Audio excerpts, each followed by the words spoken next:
Aubrey, are you a chocolate person? Oh my gosh, I Oh love my God. chocolate, especially dark chocolate. I Yes. I just like a little bit every day, a little dark. I'm a better person. I'm a happier person. I like a lot of chocolate. What do you talk? A little bit of chocolate. I want all the chocolate all the time. Piles and piles of chocolate. um, Guys, if you listen to like our very like the initial authentic reactions both of us had when thinking about chocolate. If you like chocolate, you can do that on the IELTS speaking exam, guys. Talk about amazing intonation, pronunciation that impresses the examiner, right? If the examiner says, "Do you like chocolate?" and you're like, "Oh my God, it's the best." Yes, that's going to boost your scores for sure. Your pronunciation score, right? What interesting native intonation. This is not something you want to use a monotone in, whether you hate it or you love it. It's going to be interesting to hear about. Yeah. And like phrases like that, I think they can also help the fluency score because it's a way, it's almost a filler, but not a filler. You know what I mean? Like, so a non-native, maybe intermediate student, right, would be like, yes, I do like chocolate, right? But to flip that and to extend that to be more natural, be like, oh my God, I love chocolate more than anything. It's just like extending this, right? To fill time, but to sound natural. Yes, good point, right? Because a lot of filler phrases, if they're obviously filler while I'm trying to think of something else, that Right. might not boost both of their scores. But something like this in an answer where you're filling time, but in such a native, natural way, that's going to push up both your pronunciation and your fluency and coherence scores. And that's the goal, right? Kill two birds with one stone. Or like, yeah, what if you're asked about something that like you really love or really hate, but anything that makes you feel emotions strongly, then you could start with some kind of filler phrase like, oh my God, I am so happy you asked me that question. Or I can't believe you asked me that question. Like that, those are this is the phrases. Worst case scenario. Like, you're like, okay, this is now officially my nightmare IELTS speaking exam. And then be like, just kidding, I'll answer. Like that would be so like natural and funny. Okay, so we are talking about chocolate today, which is a part one topic.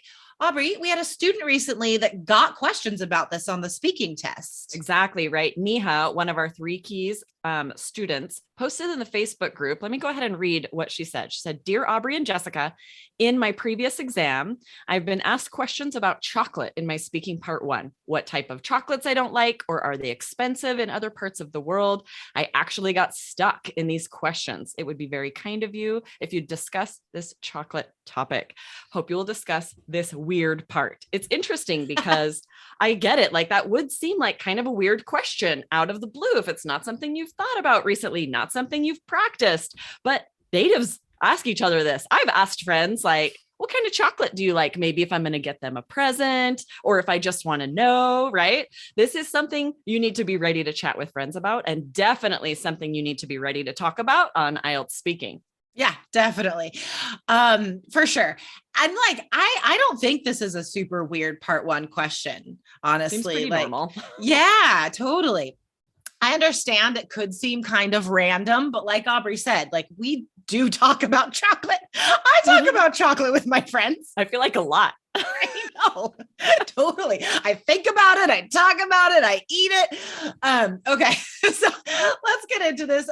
We have 3 part 1 questions about chocolate, and Aubrey and I will take turns answering them.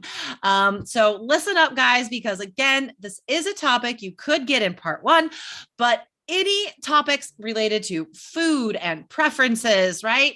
You're going to learn how to answer those today. So, all right, Aubrey, I'm going to ask you first. Are you ready? Yes, I'm ready. All right.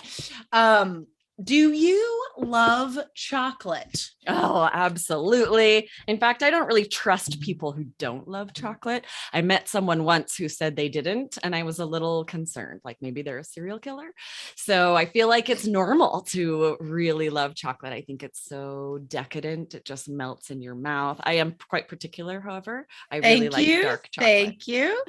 If you remember, guys, recently we talked about some changes on the IELTS speaking exam, how the examiner will cut you off a little sooner. So we're going to start reflecting that, okay? Because that is the modern speaking test. The examiner has to cut you off more quickly in part 1 and part 3. So if you didn't hear that episode, go back and listen. Because we talked about changes on the IELTS speaking exam. So some great things that Aubrey did in a short but sweet time. So instead of saying, yes, I do, she was like, yes, absolutely. Right. So never just say yes, be like, absolutely, 100%, for sure, totally. I don't really trust people that don't like chocolate. They might be serial killers. So a serial killer is, someone that kills many, many people is a serial killer.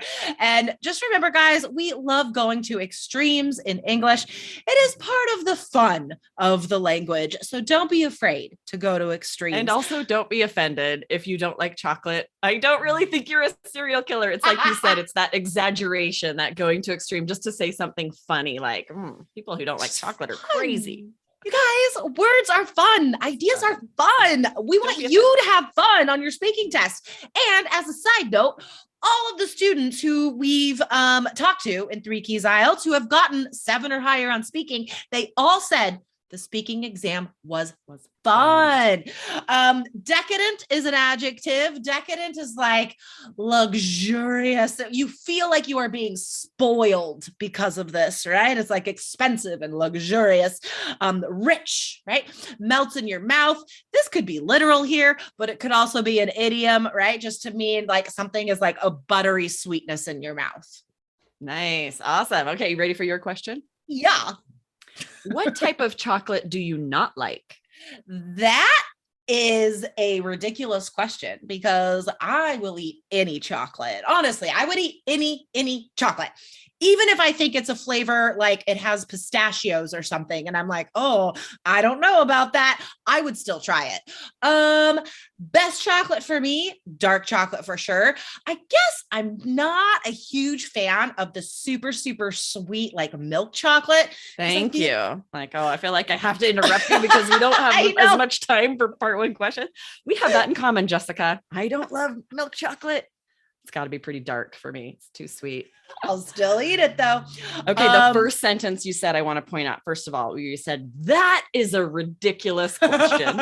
I love that. And I feel like some listeners out there might be thinking like, I don't know if I would dare say that, worrying maybe you're offending the examiner because they're asking a ridiculous question. Get that out of your minds, you guys. The examiner did not write the questions. They often also think they're ridiculous. Yes. And this is a very native thing to say. You're like, that's ridiculous. Everyone likes chocolate. Totally. And like, yeah, that's such a good point. Like there are so many questions examiners know are like ridiculous that like we feel bad asking you those questions. Yes. And I loved the way you first started saying like, I will eat any chocolate. This is so native to just repeat it and emphasize it like that. Any chocolate, but then go into details. You're like, even if one had something weird like pistachios, right? This great vocabulary of a random nut that most language learners might not know how to say that in English. Show that you do, right? You can name any weird food that might be in chocolate and say like, I'd even eat that. I'd even try that weirdness. Totally. Be like, chocolate covered ants. I'll eat them. Chocolate covered grasshoppers. Give them to me. Like you just go crazy. Okay. Last question. Is chocolate expensive where you live? No, it's not too bad. It's definitely more expensive in other places. When I lived in Belgium, I went to this chocolatier and there were these beautiful these praline chocolates that were quite pricey, be $3 or $4 for one adorable little chocolate, but it was worth it. It was so good. But chocolate's pretty cheap here. It's like 50 cents or $1 for a candy bar. There are sometimes the fancier European chocolates cost a little more, but most chocolate's pretty cheap. Perfect. There is a chocolate store. I can't remember the name now, but there's a chocolate shop in Seattle. Guys, if you ever go to Seattle, I'll give Aubrey the name of this chocolate shop and she'll put it in the blog post. Okay, guys. But there's this chocolate shop, and the reason why it's famous is because it has Obama's favorite chocolate, this like sea salt truffle. And every time I go to Seattle, I go to this place and spend too much money and get like an adorable little box of super special chocolates. And I took James there 2 years ago, and it was like a whole experience. But yeah, like expensive, but so worth it. Well, and I want to share kind of a strategy really quick, because halfway through my answer, when I had said, not really, it's pretty cheap here, and I'm thinking of this place in Belgium, but then in my mind popped places like that. I've definitely been to expensive chocolate places in the United States, and I immediately was like, oh, that's kind of not true. There actually are expensive places. But instead of saying that, like, the examiner doesn't care if I'm aware that there's, the examiner might be thinking like, there actually are lots of expensive chocolate places in the United States. They don't care. You know what I mean? I don't need to derail myself to be like, oh, okay, maybe that's not true. Maybe I lied. Well, yeah, but you could at the same time. I could, but because like don't have to. You don't have to. Yeah. But narrating your thoughts is like a great fluency strategy also, right? Because you could stop and be like, wait a minute. What am I thinking? That's not true. Of course, there's some expensive chocolate. I mean, you could go through that also. Totally. Either way, both work. Yep. Wherever your brain goes, both work, right? As long as you don't let it derail you to think like, oh, I lied. What do I do? Either narrate your thoughts and say, no, that's not true. Or just keep talking. Or else just ignore it. It doesn't matter, guys. Both work. IELTS is the speaking exam, just is for speaking. Just speak English. That's all we need from you. All right, guys. So you can take a free IELTS quiz we made and get your estimated IELTS band score again for free, guys. Don't sign up for the test and pay tons of money. Go to allearsenglish.com/myscore. Get in there, get those free resources, and find out your IELTS score. All right, Aubrey, this is super fun. I know. I feel like I need to go eat some chocolate now. Oh, heck yeah. Woo! Chocolate break. Chocolate break. All right. Talk to you tomorrow. Bye-bye. Bye.